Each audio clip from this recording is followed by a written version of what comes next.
یہ دنیا کی جو کششیں ہیں، یہ جاذبیتیں ہیں اور رنگینیاں ہیں، اور دنیا کی جو اٹریکشن ہے،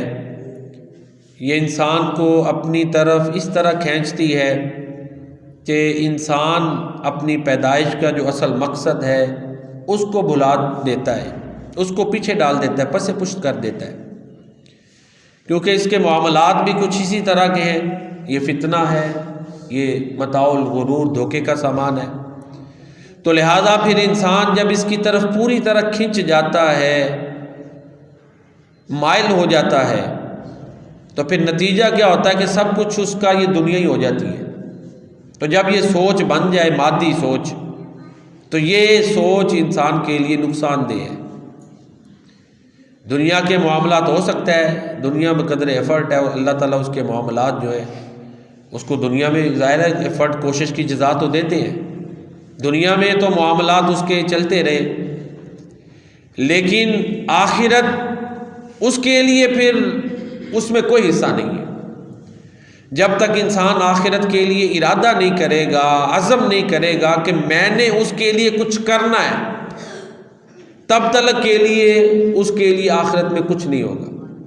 عبداللہ بن جدعان ایک دور جاہلیت میں ایک سخی گزرا ہے، صدیقہ کائنات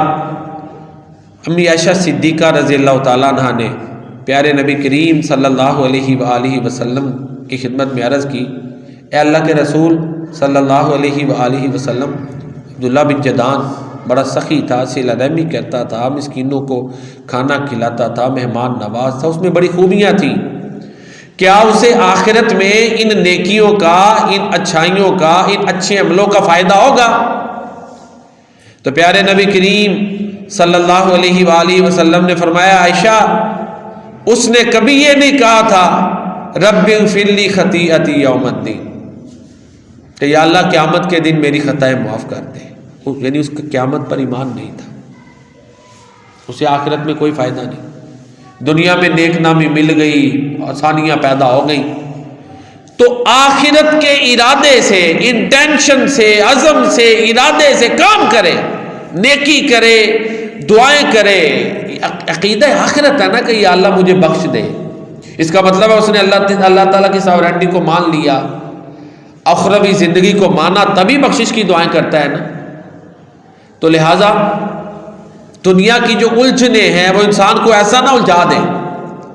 کہ اسی میں الجھ کر رہ جائے۔ قناعت نہ کر عالم رنگ و بو پر، تیرے سامنے جہاں